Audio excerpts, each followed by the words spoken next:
What happens when God gives a young man a dream so powerful that it threatens the order of his own family? Joseph's story does not begin in Egypt. It begins inside Jacob's household.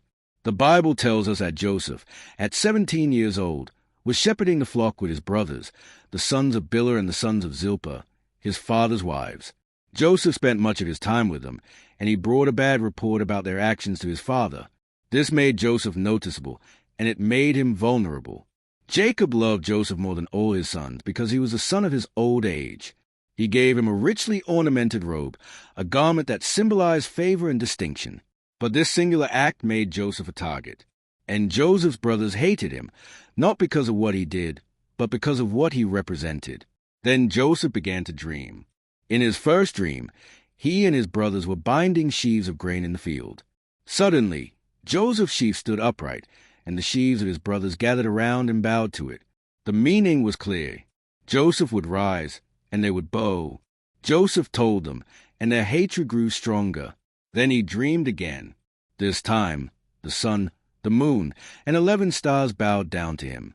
When he told this dream, even his father rebuked him, asking whether he, Joseph's mother, and his brothers would truly bow before him.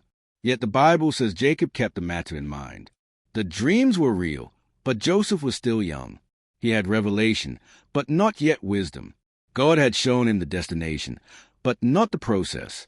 One day, Jacob sent Joseph to check on his brothers who were tending the flocks. Joseph obeyed and went looking for them. From a distance, his brothers saw him coming. They recognized the robe. They remembered the dreams. And before Joseph reached them, they plotted against him. They stripped him of his robe and threw him into a pit. The pit was empty, dry, and dark. Joseph had done nothing wrong. Later, as Ishmaelite traders passed by, his brothers sold him for 20 pieces of silver. Joseph was betrayed not by enemies, but by his own family. They dipped his robe in blood and showed it to Jacob. Jacob couldn't believe his eyes. Did he just lose his favorite son? He mourned deeply. But Joseph was not dead. He was being carried toward Egypt. What looked like rejection would one day become divine relocation. What looked like betrayal was the beginning of destiny. The pit was not the end. It was only the beginning of the journey. And the dream was still alive. In our next episode, we'll talk about Joseph as a stranger in the land of Egypt. Subscribe to this channel to get notified on subsequent episodes.